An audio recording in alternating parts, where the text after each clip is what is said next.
wabarakatuh. Selamat pagi.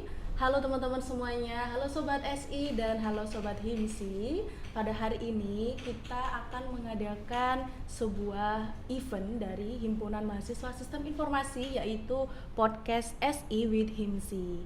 Nah, di podcast hari ini untuk mengisi Ramadan biar tidak rebahan aja ya teman-teman. Yuk kita isi hari ini dengan kegiatan yang produktif. Meskipun rebahan kita harus produktif ya. Nah, pada pagi hari ini untuk acara podcast saya di sini ditemani oleh dosen dari Sistem Informasi. Karena kita akan membahas menguak lebih detail apa itu Sistem Informasi. Nah, di samping saya ada Bapak dosen saya yaitu Pak Isa Albana. Assalamualaikum Pak. Waalaikumsalam. Selamat pagi Pak Isa. Selamat pagi Mbak Nizahro. Bagaimana Pak kabarnya? Alhamdulillah pada hari ini di Ramadan yang barokah ini kita bisa berkumpul semua di podcast ini ya. Iya Pak, Alhamdulillah. Dan Masya Allah. di balik dari makna pandemi kita masih menjadi orang-orang yang kuat ternyata. Iya. Kita bisa berkumpul sampai detik ini berarti kita sudah mengalami seleksi yang cukup ketat ini. Iya. Dan kesehatan kita mempertahankan, kita bisa Iya, bertemu betul sama sekali, Pak. teman-teman yang ada di rumah juga. Saya juga ingin menyapa halo Iya. teman-teman semua, sahabat SI di seluruh Indonesia yang lagi menonton podcast ini. Selamat pagi, Ramadan ceria. Iya, Alhamdulillah. Pak Isa mungkin boleh perkenalan terlebih dahulu karena kan kita dengar-dengar Pak Isa sebagai dosen dari jurusan Sistem Informasi ITATS. Mungkin bisa perkenalan Pak? Siap Mbak. Jadi teman-teman mungkin saya bukan aktor atau bukan podcaster yang hebat ya sebenarnya. Saya ini nggak Iya. tahu nih kok dipilih oleh teman-teman ini. Jadi semoga saja podcast ini bisa membuat sebuah animo referensi kepada masyarakat Indonesia. Iya, Jadi betul, Pak. tak kenal maka tak kenal juga sampai akhir kalau tidak dikenalkan kan gitu ya. Iya, betul Pak. Kalau disayang nanti yang di keluarga saya marah nanti Mbak ya. Apalagi kalau yang nyayang di depan saya ini. Waduh. Jadinya rumor nanti ini. Iya Pak, iya. Jadi perkenalkan teman-teman yang di rumah, saya Isa Albana. Sebenarnya saya ini adalah memiliki background dari fisika. Teman-teman mungkin di rumah ada yang sering mengatakan fisika itu sulit. Nah, ini yang sudah saya tempuh, fisika, mata kuliah beberapa fisika yang ada di pendidikan latar S1 dan S2 saya itu cukup lumayan asik kalau dihubungkan dengan IT ternyata. Iya Pak. Padahal kalau kita lihat fisika itu kan teman-teman kalau di rumah rumus ya teman-teman ya. Betul Pak. Iya. Saya sendiri juga merasakan kayak fisika itu banyak banget sih rumusnya, sampai catatan buku fisika saya tuh bisa tebel banget seperti itu Pak. Mbak Zahro dari SMA atau SMK dulu? Dari SMK, tapi SMK saya sendiri juga ada Dapat fisikanya fisika ya? Pak. Iya ada. Nah, dapat fisika. Ternyata teman-teman di fisika yang dulu pernah saya pelajari itu juga mempelajari tentang kayak teori satelit, komunikasi sampai bagaimana IT dibentuk. Jadi iya. sangat mendukung ketika teman-teman bergelut pada bidang SI di sini. Iya betul. Dan saya tidak tahu nih kok ternyata saya ditempatkan menjadi dosen di sini. Dan memang nanti akan saya mungkin ceritakan teman-teman. Jadi filsafat kenapa kok saya ini menjadi dosen dan dulunya saya pengen jadi apa sih? Nanti akan saya ceritakan biar semakin penasaran teman yang di rumah ya. Benar banget. Jadi menguak sejarahnya Pak Isa dari fisika kok bisa ke sistem informasi itu bagaimana ya Pak ya. Nah, ngomong-ngomong tentang sistem informasi Pak, sistem informasi kan itu termasuk kayak jurusan yang baru gitu ya Pak. Karena seperti nenek moyangnya itu kan ada jurusan teknik informatika, ada teknik komputer dan lain sebagainya. Nah, untuk sistem informasi sendiri, kalau mungkin Pak Isa boleh menjabarkan lebih detail, sistem informasi itu apa sih Pak? Seperti itu mungkin biar teman-teman tahu. Ya Mbak, jadi beberapa tahun di perkembangan ilmu pengetahuan Mbak, jadi teman-teman yang ada di rumah itu sering mengatakan ilmu pengetahuan itu bagaimana sih penjabarannya, bagaimana pembagiannya sekarang. Dulu kan teman-teman pernah mendengar istilah ilmu alam. Ilmu alam itu ada matematika atau biasanya disebut dengan mafia, matematika, fisika, biologi juga, dan semua yang terkait dengan IPA. Oh iya Pak, benar. Dan memang teman-teman, semua latar belakang keilmuan itu didasari dari sains. Nah, sains itu dikembangkan akhirnya membentuk sebuah tatanan berupa teknologi. Nah, teknologi itu salah satu contohnya ada teknologi informasi. Nah, teknologi informasi ini teman-teman yang di rumah juga pasti tidak asing dengan mendengar kata-kata jurusan mungkin informatika. Iya, betul. Mungkin jurusan teknik komputer. Nah, ini teman-teman, dan terus ada juga jurusan sistem informasi. Nah, kadang-kadang di benak masyarakat itu bingung. Masing-masing jurusan itu apa sih? Punya apa di masing-masing jurusan? Dan ternyata teman-teman, kalau saya amati ini perkembangan di Indonesia pendidikan, sebenarnya masing-masing dunia pendidikan itu, masing-masing bidang itu saling memperkuat. Contohnya teman-teman, dari sistem informasi, ini yang kemarin saya lihat di perkembangan Indonesia. Sistem informasi itu pada umumnya jurusan ini atau bidang itu berkembang pada bidang manajemen data, manajemen aset instansi dan perusahaan, dan juga ada unsur pengembangan teknologi yang dibutuhkan oleh instansi. Teman-teman mungkin kalau zaman 1998 ya, kalau mau pemilu atau mau mungkin daftar sekolah SMA, SMK gitu, kita harus mengumpulkan formulir, Mbak ya. Iya, betul, Pak. Secara Pemberkasan, manual iya. seperti itu, banyak Rapot pun kertasnya. juga sama, ditulis Iya, di betul. kertas. Kalau misalkan salah tulis harus pakai stipo. Iya, Pak. Jadi sangat kadang-kadang yang sangat merepotkan seperti ini teman-teman. Iya, Kalau betul, misalkan koreksi itu nggak boleh ada stipo, terus bagaimana? Apakah digunting tuh rapot Nah, itu? Iya, Pak, betul. Nah, itu yang menjadikan kenapa sih kok aset-aset digital, sistem informasi, informatika, teknik komputer, atau jurusan-jurusan serumpun itu sekarang saling memperkuat membentuk aset digital sebenarnya. Jadi aset digital ini sangat prestis, sangat benefit di dalam kehidupan modern ini, Mbak. Iya, Pak, betul. Jadi SI itu kalau misalkan teman-teman mendalami kan ilmu itu kayak lautan ya, teman-teman yang di rumah ya, lautan. SI itu sebagai karangnya, sebagai airnya, ataukah sebagai batuan di dasarnya. Jadi kalau teman-teman melihat, saya nggak bisa menjabarkan apakah SI itu sebagai batunya, sebagai karangnya. Nanti kalau saya ngomong sebagai batunya, loh Pak, batu itu kan kayak karang Pak. Kalau sebagai Iya, ikannya, loh Pak, ikan itu kan bisa lari kemana-mana, jangan-jangan lari ke bidang lain SI ini. Jadi Iya. sebenarnya teman-teman, kalau kita melihat lautan itu akan indah kalau ada ikan, ada terumbu karang, ada batuan. Jadi sebenarnya di Indonesia atau mungkin di tatanan global ya teman-teman ya, di dunia internasional, ilmu itu tidak saling ada perbedaan sebenarnya, tapi semua itu saling memperkuatkan dan sinergi itu, Mbak. Jadi SI itu sangat asik untuk dipelajari, dan teman-teman mungkin tidak hanya di ITAT ya teman-teman ya, ini kebetulan kan kita ada di ITAT ya, mungkin di teman-teman yang lain nanti bisa merasakan aura SI itu bagaimana. Nanti kita bisa tulis di chat atau nanti kita bisa ngobrol lebih jauh nanti bagaimana SI itu. Iya, betul. Mungkin nanti teman-teman kalau ada pertanyaan atau apa bisa coba cantumkan di kolom komentar YouTube HIMSI ya, Pak ya. Betul, Mbak. Seputar sistem informasi juga, jurusan ini kan termasuk baru ya, tapi beberapa kampus itu sudah punya jurusan ini, Pak, termasuk di ITAS juga. Nah, mungkin di kampus kita sendiri di Institut Teknologi Aditama Surabaya itu sistem informasinya ada ciri khas yang bisa dibilang membuat mahasiswanya tuh tertarik buat ambil jurusan ini. Kira-kira ciri khasnya apa saja sih, Pak, mungkin ya?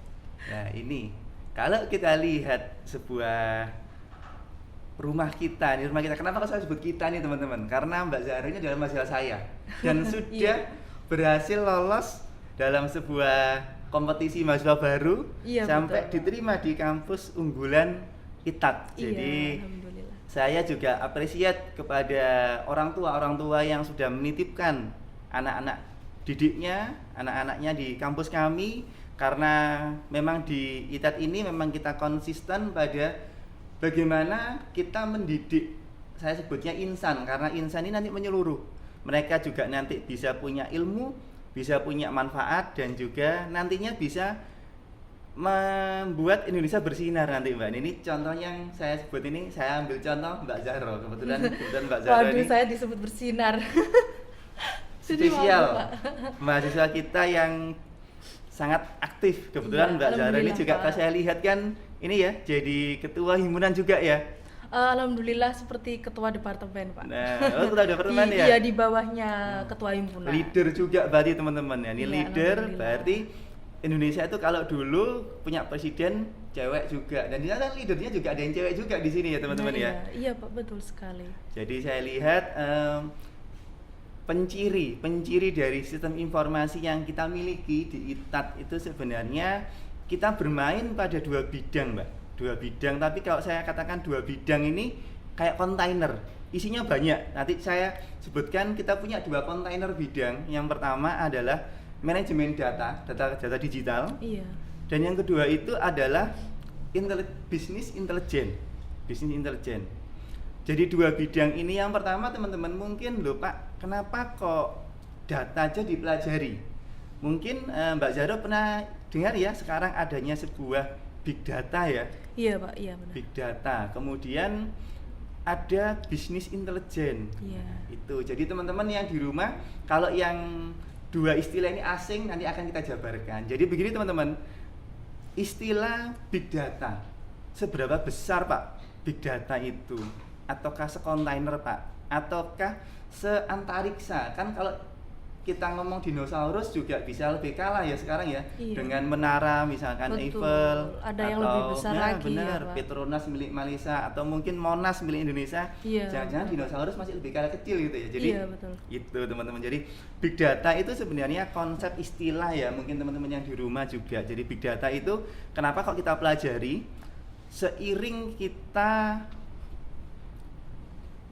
menjadi raksasa teknologi di dunia ini, dari mulai kita bangun teman-teman sampai kita tidur, data itu sebenarnya selalu melewati diri kita. Ambil contoh teman-teman, saat Anda tidur pun HP Anda kalau tidak habis baterai berarti dia masih melek ya. Iya, betul, Pak. Masih Seperti- melek berarti seperti teman-teman manusia ya, Pak. Seperti manusia berarti. ya.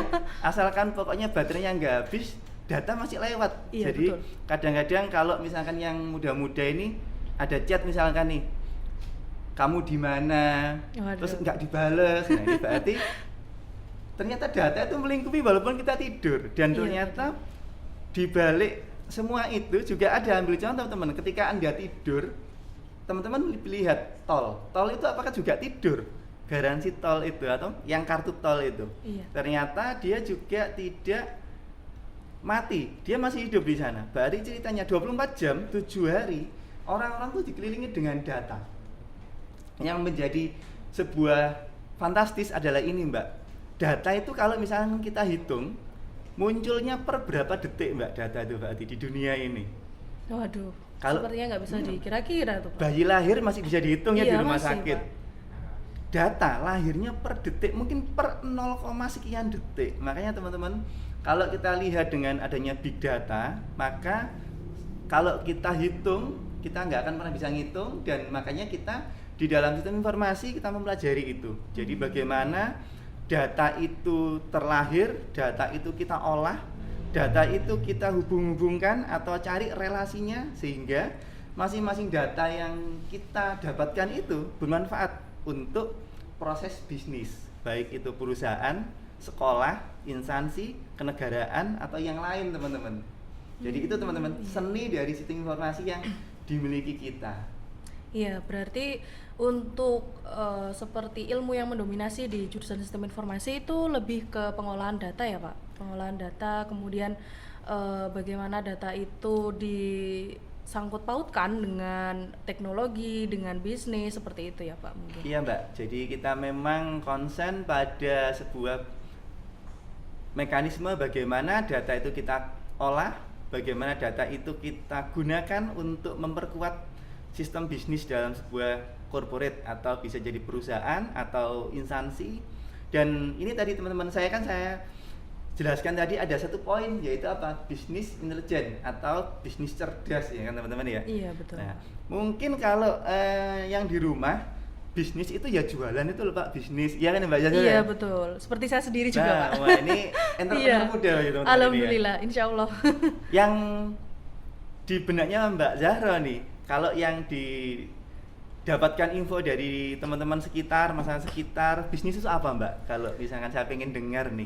Ya kalau secara general saya sendiri sebelum masuk ke sistem informasi itu ya saya nyebutnya bisnis itu seperti sebuah kegiatan yang hanya tinggal posting-posting misal Pak, terus dapat uang seperti itu. Terus nanti alurnya itu seperti apa ya, kayak kulakan barang lagi kemudian dijual lagi seperti itu, hanya Kayak mencari semacam untung. ini ya Mbak ya, apa transaksi yang Betul. nantinya menghasilkan benefit ya Iya, atau profit ya di iya sana Pak, ya. hanya berniaga saja seperti itu. Nah, ini teman-teman, ini yang memang kalau saya dengar di masyarakat istilah bisnis itu banyak yang mengatakan bisnis itu ya itu Mas jualan atau kita bisnis dengan orang nanti dapat cuan, Iya betul. atau yang sekarang ini malah banyak bisnis yang kalau saya lihat itu sebenarnya grey atau abu-abu.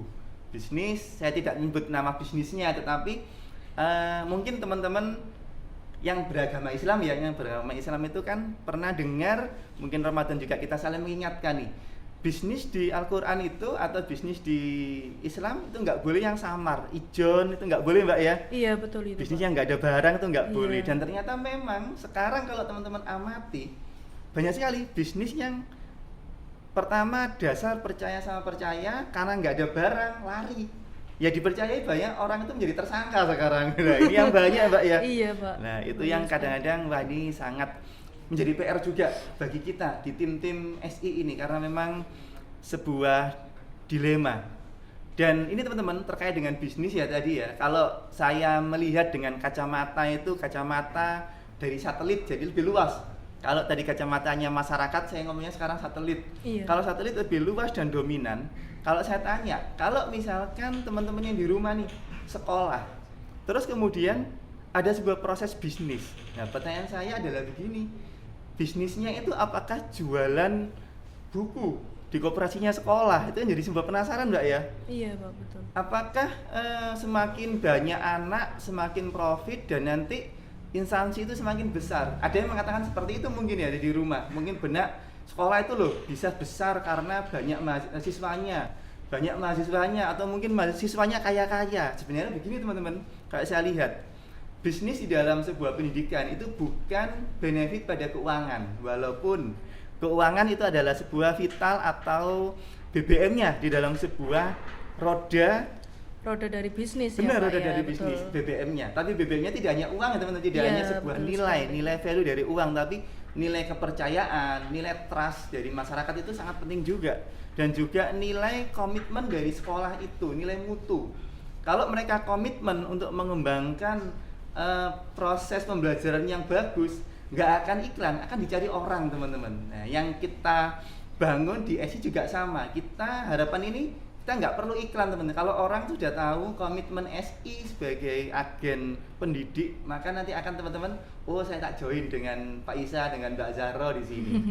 Dan Iya, betul. ini teman-teman, kalau di dalam proses bisnis itu sebenarnya lebih cenderung pada peningkatan sebuah benefit atau sebuah keuntungan profit, yang mana di situ tidak hanya pada uang atau tidak hanya pada nilai tukar berupa aset-aset, tetapi cenderung pada bagaimana sebuah komitmen dari sebuah instansi itu untuk memberikan nilai value, nilai tambah kepada masyarakat.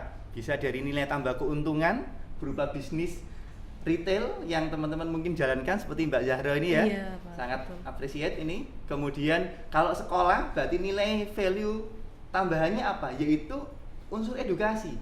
Kalau tidak ada sekolah, anak-anak mungkin tidak tahu bagaimana teori A, teori B, teori C. Berarti itu adalah sebuah titik di mana nilai tambahnya ada.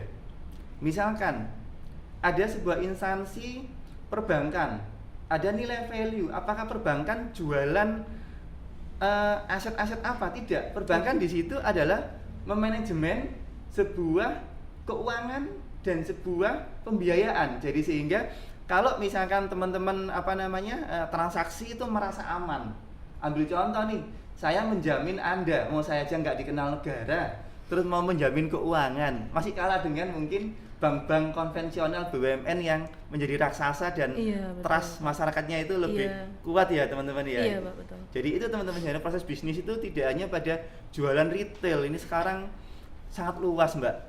Iya. Sangat luas sekali. Iya, berarti kalau ambil jurusan sistem informasi itu prospek kedepannya untuk misal saya nanti ambil jurusan sistem informasi jadi apa ya? Masa jadi business entrepreneur atau startup seperti itu? Mungkin ada prospek kedepannya selain itu mungkin apa ya Pak? Kan tadi juga kurang lebih seperti kita belajar mengolah data. Mengolah data itu pasti butuh kecerdasan dalam ngoding seperti itu Pak. Nah kalau prospeknya antara kita bisa mengolah data, kita bisa membuat sebuah pemrograman atau aplikasi, itu prospeknya apa untuk mahasiswa dari SI sendiri Pak?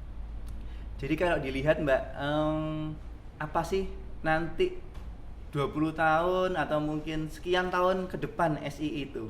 Jadi kalau misalkan kita lihat dengan kacamata teknologi itu dari detik per detik tidak akan pernah kembali ke zaman lampau. Iya. Jadi zaman yang dulu atau kalau kita sebut sebagai mantan waktu ya, ini mantan. Iya. Jadi kalau kita lihat di sisi hal tersebut, inovasi ini juga terus berkembang dan sistem informasi ini juga sangat prospek untuk menginfluence pada perkembangan IT. Ambil contoh nih, Mbak, mungkin teman-teman juga di rumah ini pernah dengar namanya metaverse ya. Metaverse. Apa bedanya sih sebenarnya metaverse dengan sebuah teknologi yang lampau? Teman-teman mungkin pernah dengar virtual reality, VR yang dipakai di kacamata ya teman-teman ya. Kalau kemarin itu sempat ada teman itu salah beli ya, makanya kalau teman-teman IT itu harus konsultasi pada tim yang ahli. Jadi dia tuh ini Mbak ceritanya, dia tuh mau beli Oculus, tapi ternyata yang karena budget ya, Iya, yang dia beli itu VR, kacamata VR. Oh iya. Dan dia pengen merambah pada metaverse. Saya hanya cuma senyum saja nih, karena itu sahabat saya. Ngapain kamu beli itu? Ini karena budget, tapi saya pengen pelajari metaverse. Nah, ternyata loh kok tanya pada saya? Iya, karena kamu kan ngajar di sistem informasi, kayaknya kok punya ilmu di sini. Loh, kalau saya nggak punya ilmu bagaimana nih? Kecewa nanti kamu kalau tidak saya jawab. Nah, ternyata di situ teman-teman saya telusuri. Sistem informasi itu letak di metaverse itu di mana? Kita bisa memitigasinya di sini, teman-teman.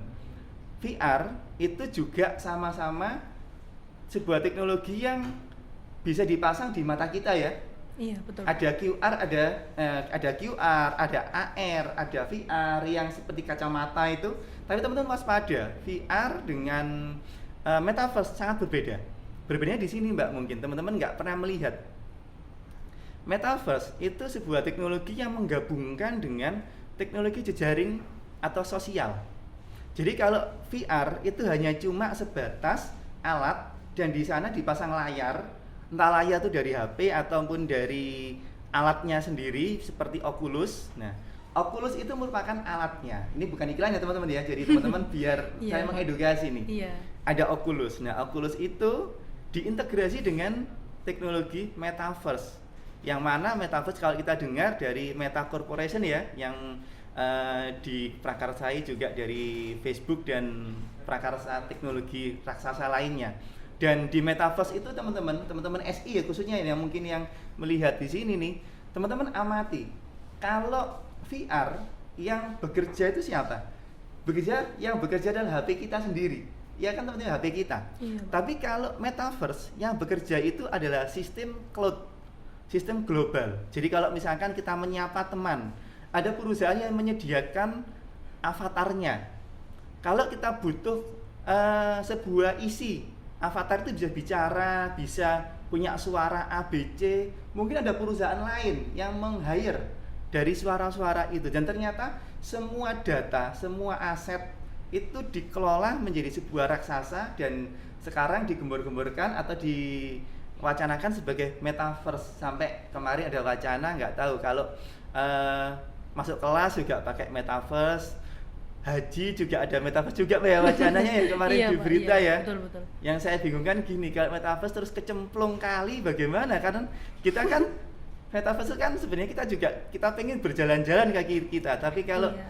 tidak melihat di depan nanti takutnya kebentur atau apa. Lah ini adalah sebuah teknologi yang perlu improve juga teman-teman ya di sini. Jadi ternyata prospek SI di Next itu sangat banyak Mbak. Jadi Iya, saya Mbak. tidak bisa menyebutkan apa aja Pak prospeknya. Saya ambil contoh tuh salah satu dari sebuah konsep teknologi yang di dalamnya ada metaverse tadi. Dan teman-teman mungkin ya kalau di sistem informasi itu juga biasanya sering belajar tentang database ya kan ya, database yang Database.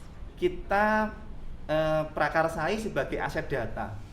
Di dalam metaverse, masih kasus metaverse ya, aset datanya apa? Aset data berupa objek 3D, objek penamaan, objek yang terkait dengan mungkin transaksi antar objek avatarnya mungkin. Itu ada semua terekam dalam basis data teman-teman. Jadi ternyata prospek sekali nih. Itu masih Iya. satu contoh Mbak. Iya, belum yang lainnya lagi Belum ya, lagi. Pak. Dulu Bener. teman-teman kalau saya cerita nih sedikit nih di fisika itu ada sebuah kasus yaitu mesin software atau aplikasi tambat kapal Mbak, parkir kapal. Kalau parkir motor itu kan biasanya cuma butuh sempritan sama Sama juru parkirnya juru mungkin. parkir Mbak ya. Iya, Pak. Kalau kapal, parkirnya agak sulit teman-teman. Apalagi misalkan kapalnya itu antar benua. Dia harus datang tanggal sekian, keluar tanggal sekian. Dan di situ teman-teman, di SI itu dipelajari tentang sebuah teori yaitu struktur data. Antrian, misalkan kapan dia harus dipanggil, kapan dia harus keluar, kemudian tumpukan, itu dipelajari di sana. Iya. Akhirnya di situ saya menginfluence teman-teman yang di kelas itu bahwasanya sistem informasi atau sebuah bidang struktur data itu bisa kita implementasikan dalam software untuk pemesanan atau booking dari tambat kapal atau mungkin penyusunan kontainer di dock gudang yang berbasis kontainer itu Mbak. Jadi aplikasinya sangat fantastik nanti kalau misalkan kita membicarakan dengan fitur SI itu ke depan bagaimana sih? Iya, betul. Jadi di sistem informasi itu ya teman-teman, buat teman-teman nih yang lagi nonton mungkin ingin daftar di jurusan sistem informasi, kalian prospek kedepannya tuh sangat luas sekali ya Pak Isa.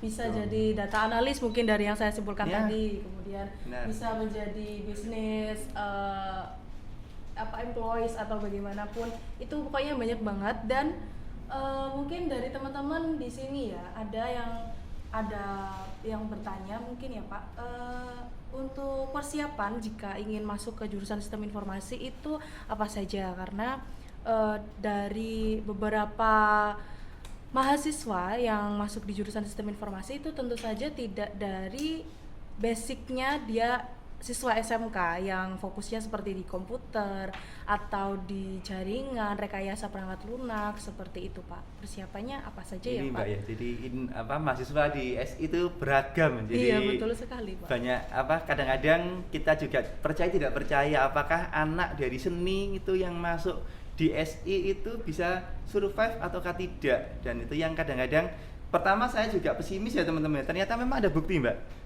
Ada teman-teman yang dulu itu saya tanya, Mbak, dari jurusan apa? Dari jurusan bahasa. Dan Waduh. dia itu masuk di sistem dengan bahasa pemrograman yang seperti itu. Ternyata semester 1 memang anaknya itu saya lihat ada sedikit anjlok dinilai, tapi saya tetap motivasi di sana. Karena kalau kita, Mbak, ini sangat jelek, kita nggak boleh sebagai pendidik terus mempunishment anak seperti itu, nggak boleh ya teman-teman betul, ya. Pak. Kita harus memberikan semangat kepada adik-adik yang sudah kuliah di sini. Dan ternyata survive Mbak anaknya, dan sampai sekarang sudah mau lulus ini anaknya. Waduh. Asik. Jadi saya nggak sebut nama, tapi pasti yang kalau jadinya anaknya nonton dia akan, oh iya dulu saya dikasih motivasi Pak Isa seperti itu nih. Iya Pak. Jadi begini Mbak, kalau melihat ya tadi kan beberapa pertanyaan yang saya lihat di Mbak Zara ini kan sebenarnya pertanyaan yang sering ditanyakan oleh masyarakat ya Mbak Iya, ya. sering sekali Pak. Sering sekali yang masuk ke kita, masuk ke DM-nya ITAT, Betul. masuk ke Instagramnya SI, Iya. dan bahkan masuk ke HP saya juga. Ada Iya. banyak orang yang tanya, Pak saya ini dari jurusan A, pengen masuk ke sana Pak, tapi saya nggak bisa. Nah, sekarang kita harus melihat teman-teman ya, kepercayaan bisa sama tidak itu dari mana? Apakah teman-teman ketika punya cita-cita itu harus digembosi oleh diri Anda sendiri. Betul. Jadi kalau misalnya teman-teman begini nih, Anda yakin nggak besok itu bisa hidup? Nah, ayo. Kalau Anda nggak yakin, berarti Anda saat ini bisa bunuh diri. Benar nggak? Jadi Betul itu, Pak. teman-teman yang di rumah juga harus punya sebuah tatanan di situ. Jadi teman-teman harus punya sebuah keinginan kuat. Kalau besok saya nggak bisa hidup, berarti lebih baik saya harus mati sekarang gitu. Nah ini yang menjadi. Nah terus kalau mati sekarang sudah seberapa gunung amal Anda itu? Nanti Persiapannya masih iya, kurang kan? ya Pak, bener. Seperti Bener anak sekali, tuh Pak. masuk di kampus. Iya. Saya mau masuk, apakah saya bisa ya? Iya. Nanti jangan-jangan saya di sana nggak bisa berpikir. Saya jangan-jangan nggak bisa bayar. Saya jangan-jangan ke DO.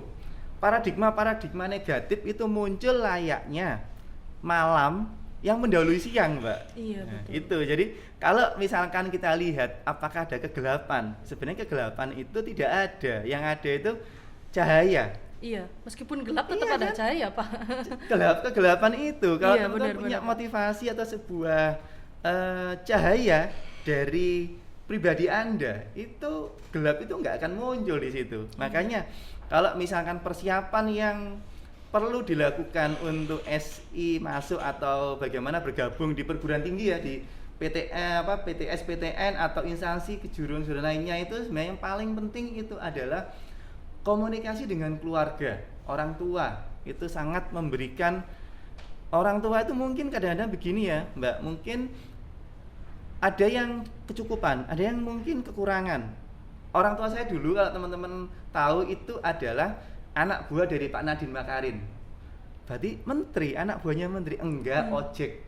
Nah, Oh iya Pak. jadi kalau ojek itu, sekarang saya kalau melihat Gojek itu teringat bapak saya Mbak. Jadi bapak saya itu dulu ojek pangkalan. Setiap harinya itu ya bisa dapat sekian, nggak tentu. Tapi yang pasti kalau untuk makan itu kita juga seadanya aja lah di situ. Tapi kalau masalah buku, bapak saya nggak pernah membelikan buku saya yang biasa-biasa. Saya buku itu kadang-kadang ada 2, ada 3. Jadi semangat orang tua itu adalah ditekankan ke keluarga itu makan boleh apa adanya, tapi ilmu nggak boleh apa adanya, Mbak. Iya betul. Di Seperti situ. keluarga saya juga Pak. Nah ini teman-teman sebagai nanti mungkin juga pengen orang tua di Indonesia itu urusan ilmu itu harus menjadi prioritas nomor 1, karena anak-anak dari orang tua nantinya itu kan juga akan rezeki itu bukan urusan kita yang di atas, tapi ilmu kita harus kita kejar, kita harus belajar di sana. Jadi ketika kita sudah memiliki ilmu, kita ada sebuah tambahan, yaitu bagaimana kita menggunakan ilmu untuk membangun manfaat untuk tetangga, untuk keluarga, dan di situ harus kita tanamkan ya teman-teman. Sejak kita mau masuk di perguruan tinggi atau sekolah-sekolah yang lanjutan dari teman-teman sekarang, dan di situ teman-teman, jadi intinya ya kalau kita pengen masuk ke sebuah perguruan tinggi itu adalah optimis teman-teman, optimis dulu. Dan setiap kita melangkah itu pasti ya ada sebuah hambatan. Iya, ada Misalkan, batunya ya ada batu Mbak ya. Pak. Betul. Nggak mungkin kalau kita pengen naik gedung, naik ke yang tinggi itu nggak ada angin itu. Iya. Berarti kalau naik ke tinggi nggak ada angin, kita naik ke Mars saja ya. Itu nggak Langsung ada angin, terbang Mbak, gitu ya, Pak. Nggak ada gravitasi, nggak ada Iya. angin, dan nggak ada yang ganggu juga mungkin. Iya betul. Nah di situ teman-teman, apa sih yang perlu kita kaji di dalam kebutuhan di dalam sistem informasi atau pendidikan tinggi ya khususnya teman-teman, itu adalah kita harus menyiapkan bahwasanya kita siap untuk belajar, kita siap untuk adaptif. Dan sebenarnya kalau misalkan kita amati teman-teman, tidak terlalu sulit. Karena apa? Kita kan nggak sendirian. Ya biasanya anak-anak itu kan, saya sendirian Pak, Iya. saya introvert Pak. Nah makanya teman-teman, jangan dimakan oleh ego. Karena saya introvert, saya nggak mau bergaul dengan teman-teman Pak. Sehingga anak introvert cenderung pada sendirian, ditemani cuma hanya laptop. Nah ini yang mungkin ya teman-teman yang pernah saya temui. Nah ini yang kita harus membuka, apa yang kekurangan dari diri kita, itu kita harus buka supaya kita bisa survive dalam hidup. Dulu teman-teman, saya juga merupakan salah contoh anak yang introvert. Saya tuh Mbak, kalau dulu nggak disuruh ngomong, nggak berani ngomong saya Mbak. Saya berani ngomong itu saat ada temen ya, ibaratnya mantan kalau sekarang, mantan di Waduh. SMA Mbak. Iya, Jadi Pak, iya. karena dia itu jadi host, mau tidak mau juga saya harus belajar ngomong juga akhirnya. Iya. Nah, di Iya, situ betul. termotivasi. Betul. Karena Dan keadaan juga ya, Pak. Benar. Betul. Jadi keadaan sebenarnya memaksa Anda bisa transform atau berubah di situ, teman-teman. Betul sekali, Pak. Betul. Dan kalau kebutuhan IT di tempat kami, teman-teman, itu memang dari semua jurusan atau semua bidang itu kita bisa memanajemen supaya dari masing-masing anak itu bisa saling sinergi. Misalkan ada angkatan 2020, 2021 itu bisa saling sinergi dengan belajar bareng di sana. Jadi kebutuhan-kebutuhan materi, kebutuhan yang menjadi sulit, pemrograman itu akan terlibas nanti. Iya, betul. Nah, ini kalau saya tanya Mbak Zahra, Mbak, yang sulit di selama perkuliahan ini apa, Mbak? Kalau saya sendiri sih, kalau ini sekalian curhat Iya apa nih, gimana, curhat, Pak? Mbak, boleh aja kita biar Iya, lihat kalau oleh teman-teman. saya sendiri sih awalnya saya sekalian flashback waktu mau Iya. masuk ke SI ya Pak. Jadi saya waktu mau masuk ke sistem informasi itu ambil sistem informasi itu sebenarnya tujuannya buat belajar bisnis gitu kan. Saya juga mulai usaha bisnis dari SMK seperti itu Pak. Jadi udah ambil jurusan ini aja, nanti siapa tahu bisa sambil kembangin bisnisnya seperti itu.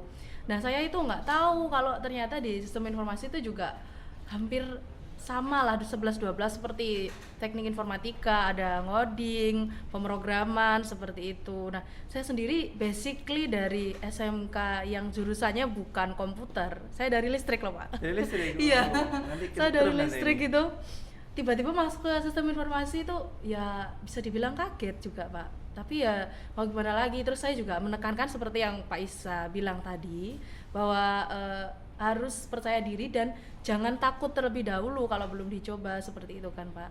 Terus juga yang mengalami ini tuh nggak cuma saya saja Banyak, gitu, Mbak, ya. masih banyak. Jadi Teman-teman. jangan takut ya, orang tua saya juga nyemangatin seperti itu. Dan Jadi- ketika punya teman-teman yang Sefrekuensi. sefrekuensi, Iya, betul, Pak. akhirnya jadi termotivasi juga ya. Iya, jadi termotivasi dan akhirnya pelan-pelan juga bisa belajar pemrograman, ngoding itu seperti apa gitu, Pak. Jadi asik ya akhirnya di SI menjadi Iya. survive dan tidak jadi merana ini Mbak ya. Iya, Pak. Karena memang ya teman-teman ya, kalau kita lihat itu orang yang kebingungan itu biasanya akan cari teman yang sama-sama bingungnya sefrekuensi Mbak ya. Iya, pasti, Dan di Pak. situ teman-teman, ketika teman-teman sudah menemukan nih teman-teman yang sejawat dan sefrekuensi apa permasalahannya, kita hadir di sana untuk menyemangati bareng-bareng. Betul. Sehingga teman-teman bisa survive dalam menghadapi angin. Kenapa kok angin? Karena biasanya angin itu kan ada yang ribut, ada yang sama anginnya cuma semilir-semilir, Iya, itu yang betul, kita Pak. olah. Iya. Karena ini teman-teman, ada satu mata kuliah kalau tidak salah itu diampu oleh teman saya, Bapak Adib Pakar Budi ya. Itu ada namanya manajemen resiko. Jadi, loh kok ada manajemen risiko ini sedikit di SI itu tidak hanya pemrograman. Tadi kan seperti Mbak Zahra itu seperti informatika, seperti IT lain dan Iya, memang betul. dan ternyata di SI itu ada mata kuliah juga yang semi sosial Mbak ya. Iya, Pak, yaitu betul manajemen sekali. resiko ya. Iya. Ada audit juga teman-teman, ada teori akuntansi juga ya. Iya. Ada manajemen resiko. Nah, kenapa kok kita juga merambah pada bidang sosial yang mungkin manajemen resiko itu teman-teman kalau melihat dimiliki oleh kampus-kampus yang punya ranah atau lingkup sosial di sana. Coba teman-teman amati manajemen resiko. Kita gerak ke kanan ke kiri aja ada resikonya teman-teman. Betul, Pak, itu. Iya kan ya teman-teman Iya. ya. Jadi di dalam apalagi sebuah perusahaan, apalagi kalau misalkan Anda nanti jadi CEO dari sebuah perusahaan company A, B, C, pasti teman-teman akan punya resiko yang banyak. Terus kalau sudah resiko itu datang atau ada, apakah lari? Ya jangan. Resiko itu harus di manajemen.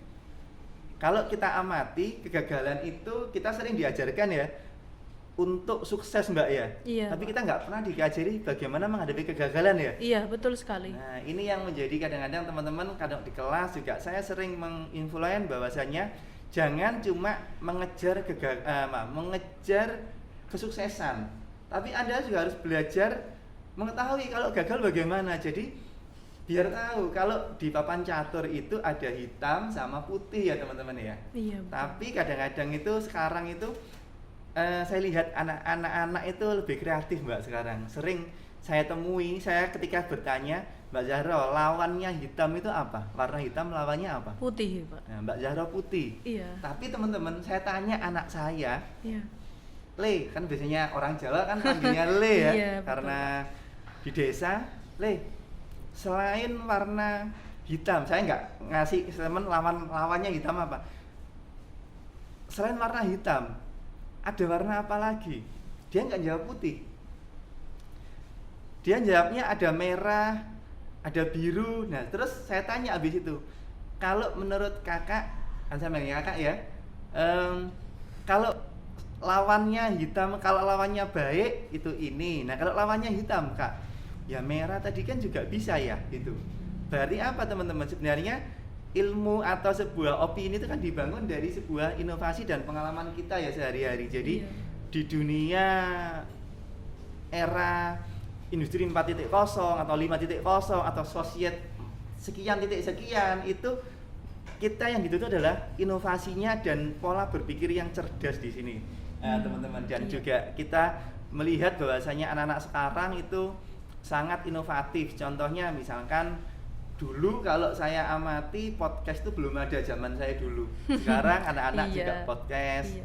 Dulu kalau saya itu masih seperti ngadopsi dari warkop, yaitu cangkruk. Iya, betul. Cangkruk ngobrol ya, ada. Kalau sekarang ada stand up komedi, dulu tidak ada stand up komedi, tapi yang ada cuma ludruk. Iya, betul, Pak. Ya, mungkin Jadi teman-teman ada dagelannya. ada seperti- dagelannya. Iya, betul. Jadi ini teman-teman, sebenarnya transformasi yang unik ini sangat mendukung dari sebuah transformasi edukasi. Yang penting adalah niatan. Yang penting kalau niatannya itu ada aura positif, pasti itu akan menambah sebuah faedah. Tetapi kalau kita sudah punya niatan negatif atau ada sebuah orang yang memanfaatkan untuk negatif, pasti akan berujung pada bumerang. Bumerang apa? Kita yang rugi. Itu teman. Jadi memang kalau dilihat Mbak Yani, dunia IT sangat punya seperti pedang, punya sisi positif dan negatifnya ya Mbak ya kalau dilihat ini. Betul. Pedang bagi tuannya sendiri, Benar. Pak. Betul. Kalau kita lihat teman-teman, dulu ada orang yang mengatakan sebelum ada IT hidup saya tenang Pak. Di rumah nggak ada yang nyari ya, saya ngumpet aja di rumah. Sekarang di rumah pun dipanggil, disuruh ikut bukber, padahal saya nggak mau bukber, malas keluar gitu ya. Sering ini. Iya. Ya sering saya jumpai. Terus enak-enak dengan teman gitu, mantan hubungi, akhirnya cekcok. Nah ini yang dengan adanya Iya, Pak. like, misalkan di IG, yo like. Saya pernah ini teman-teman dicurhati oleh teman saya, bagaimana yo yang like tuh nggak banyak ceweknya gitu. Kenapa? Nah, istri marah ya. Waduh. Dan resiko IT di situ. Iya, Pak, bener. Nah, ini adalah sebuah kasus-kasus teman-teman. Jadi bukan sebuah hal yang urgent, tapi sebenarnya ada juga yang terkait dengan sampai ke pidana juga, yang mungkin sekarang kita lihat itu di kasus-kasus di TV yang lagi booming. Tidak ada penggelapan tembok, juga sekarang penggelapan dana ya kan Mbak ya. Iya, betul. Sekarang yang gelap bukan hanya cuma ruangannya, tapi yang kadang-kadang yang gelap itu kadang-kadang mata batinnya, sampai ada kasus begal. Nah ini yang menjadi Iya, sebuah tantangan ke depan, bahwasanya IT ini bagaimana. Dan kalau kita lihat di sini plus minusnya itu semua tergantung dari customernya. Kadang-kadang sering ya, kalau kita sering melihat Mbak ya, orang tuh menyalahkan karena IT sebenarnya bukan karena IT kalau saya lihat. Iya. Karena usernya yang menyalahgunakan di Iya, sana. betul, Pak. Betul sekali. Justru malah kalau kita ada sebuah teknologi jaringan, teknologi informasi yang internet, itu kita bisa, kalau kita kangen dengan keluarga di rumah, apalagi saat dulu pandemi nggak bisa pulang, kalau mau pulang disuruh karantina di sekolah, digigiti nyamuk, dan digigiti juga, ditakut-takuti juga oleh mungkin penghuni di sekolahan itu karena lama nggak digunakan ya Mbak ya. Akhirnya kita nggak pulang, kan kita bisa telekonferensi dengan keluarga. Iya. Dan itu sebuah poin positif, dan Ini teman-teman, tadi kan terkait dengan saya tadi pertanyaan Mbak Zara itu ada satu yang saya ingat yaitu prospek kerja tadi ya, prospek ke depannya. Saya pengen cerita sedikit teman-teman. Apakah Anda itu setia? Nah, ini saya tanya, Mbak Zara setia nggak dengan teman Anda? Wah, kalau teman sih ya pasti berusaha setia, Pak. Nah, ini Karena berarti best friend. sudah ada yang mengisi ya teman-teman ini, ada Mbak Zara ini. Wah, padahal tadi teman-teman yang di rumah ini berusaha ya tadi ya, ada slot nggak ini? Nah, ternyata Buat sold pendaftaran out. ya, Nah, Pak. ini Iya. buka pendaftaran. Ya, ayo cuk teman-teman ya. Jadi begini teman-teman, setia. Kalau saya dulu itu dengan mantan nggak setia karena banyak putusnya. Ini cuma kalau dengan cita-cita ini saya cita-cita ini sangat setia. Alhamdulillah saya sangat setia dengan cita-cita karena nggak tahu ya kalau cita-cita itu kok saya mungkin ada yang mengatakan orangnya itu keras juga ya, ada juga, tapi kalau saya sih bukan keras sih, orangnya juga sering senyum ya. Kalau saya sampai sekarang aja senyum nih dengan teman-teman. Kalau saya sih cenderung dengan saya teman setia. Saya setia dengan cita-cita saya sebagai peneliti yang pertama dulu Mbak, dan juga sebagai dosen atau pengajar. Saya tuh memang saya ikhlas dengan nasib, tapi saya nggak ikhlas kalau nasibnya itu tidak jadi 3 poin tadi, peneliti, guru, atau dosen. Jadi saya pengen 3 bidang itu yang pengen nanti saya kerja. Loh, terus kenapa kok pengen jadi itu, kenapa nggak pengen jadi pengusaha atau apa ya? Karena kan pilihan saya ya teman-teman ya itu ya, karena saya senang jadi itu gitu. Jadi saya setia dan saya tekuni terus dari mulai SMA. Saya senang riset, saya senang belajar. Sampai di perguruan tinggi, masuk S1, saya juga concern pada inovasi-inovasi yang ada, dan saya juga alhamdulillah ada beasiswa Mbak, ada beasiswa. Padahal sebenarnya saya itu agak sedikit putus asanya begini, wes kalau misalkan nih saya tidak tidak menjadi dosen karena S2 nggak bisa, sulit, maka ya udah saya jadi guru aja. Ternyata saat saya makan mie goreng itu ada WA dari temen, kamu diterima beasiswa. Ya saya kaget, loh kok ada beasiswa, padahal sebelumnya saya belum dapat informasi itu, dan ternyata mengantarkan pada dosen bahwasanya begini, kalau kita setia dengan cita-cita maka pasti kita kemungkinan akan jatuhnya itu sekian persen, 70% pada cita-cita itu. Kenapa kok anak-anak itu kadang-kadang wes Pak apa adanya aja lah Pak pekerjaan itu, karena teman-teman tidak punya kesetiaan pada cita-cita ya Mbak ya di situ ya. Betul. Nah kalau misalkan Mbak Zara cita-citanya jadi apa nih, tapi nggak usah diucap nih, nanti tuh mungkin bingung. Jadi harus punya cita-cita dulu, terus disetiain. Dengan cara apa? Kalau setia itu ya, yang namanya setia dengan pasangan itu biasanya makan diantar. Kalau misalkan nasinya itu belum sampai mulut, belum sampai tenggorokan, disampaikan di tenggorokan. Oh, aduh. Namanya itu bukan setia, aniaya tadi ya. Jadi itu tuh, jadi kalau setia dengan teman atau pasangan atau mungkin yang teman dekat, itu pasti Anda akan mengantar, mendampingi. Anaknya nggak makan ditanya kenapa nggak makan, bingung sendiri kalau temannya nggak mau makan. Nah teman-teman juga sama, kalau Anda setia dengan cita-cita itu Anda kan bertanya, saya kurang apa ya cita-cita saya ya, cita-cita ini butuh apa ya, oh ternyata butuh, saya harus kursus mobil. Kalau misalnya cita-citanya pembalap, bagaimana cara setianya? Ya berarti Anda harus beli motor atau beli mobil untuk standar racing, beli safety-nya, berlatih di sirkuit. Biayanya bagaimana? Kalau Anda pengen setia, berarti apa Mbak? Korban ya kan? Iya, harus ada pengorbanannya Pak. Mbak, Iya, ya? betul. Anda pengen mancing di kepiting Antartika, Anda mancingnya di Kali Jagir di Surabaya. Ya nggak mungkin Anda dapat ya teman-teman Iya, ya. betul Pak, betul. Anda orang yang setia dengan cita-cita menjadi mungkin Sherpa. Sherpa tahu teman-teman? Sherpa itu kan orang yang mengantar atau meng-guide ya, orang yang di gunung.